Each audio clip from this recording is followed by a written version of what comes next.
आमच्या उल्हास माझा न्यूज चॅनलला सबस्क्राईब करा, बेल आयकॉन दाबा आणि पहा उल्हास माझाच्या बातम्या सर्वात आधी आपल्या मोबाईल स्क्रीनवर. कल्याण नगर मार्गावरील पुरामुळे तुटलेल्या रायते पुलाच्या रेलिंग आणि रस्त्याची डागडुजीचं काम सुरू. कल्याण तहसीलदार, राष्ट्रीय महामार्ग अधिकारी आणि पोलीस अधिकाऱ्यांनी रायत्या पुलाची केली पाहणी. उल्हास नदीला गुरुवार 25 जून रोजी आलेल्या महापुरामुळे राष्ट्रीय महामार्ग 66 ला जोडणारा कल्याण रायते मार्गावरील रायते पूल दिवसभर पाण्याखाली होता. यामुळे या पुलाची आणि पुलावरील रस्त्याची पुरती दुरावस्था झाली आहे. आज पूर ओसरताच संबंधित विभागाकडून पुलाची पाहणी करण्यात आली असता रस्त्यावर तडे दिसून आले, तर पुलाला जोडणारा रस्ता आणि पुलाचे लोखंडी कठडे वाहून गेल्याने नॅशनल हायवे महामार्गाच्या वतीनं पुलाच्या दुरुस्तीचं काम तातडीनं हाती घेण्यात आलंय.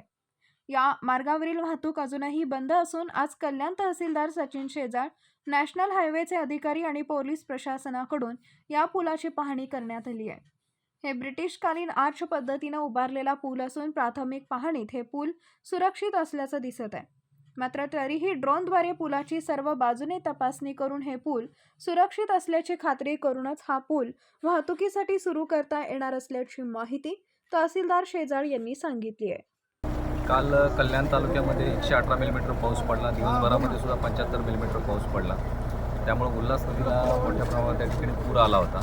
आणि हा जो सबमर्सिबल ब्रिज आहे रायते येथील नॅशनल हायवे 66ला जोडणारा जो आहे, हा ब्रिटिशकालीन ब्रिज आहे. हा सबमर्सिबल अशा प्रकारचा ब्रिज आहे.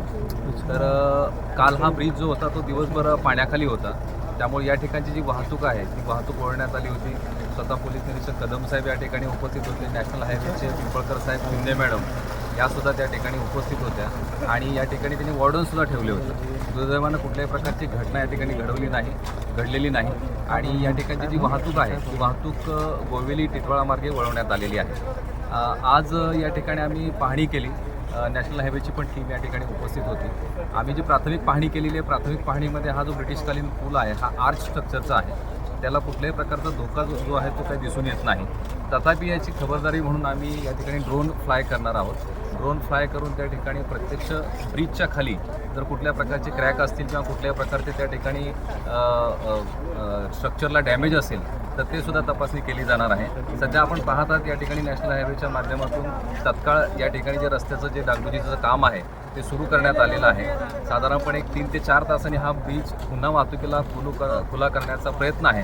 तथापि आम्ही ज्यावेळी ड्रोन फ्लाय करू आणि टेक्निकल टीम जी आहे नॅशनल हायवे अथॉरिटीची ती ज्यावेळी बघेल आणि ज्यावेळी स्ट्रक्चरल कुठल्याही प्रकारचा डॅमेज नाही ही खात्री होईल, त्याचवेळी आपण ही जी वाहतूक आहे ती या ठिकाणी सुरू करणार आहोत. आमच्या उल्हास माझा न्यूज चॅनलला सबस्क्राईब करा, बेल आयकॉन दाबा आणि पहा उल्हास माझाच्या बातम्या सर्वात आधी आपल्या मोबाईल स्क्रीनवर.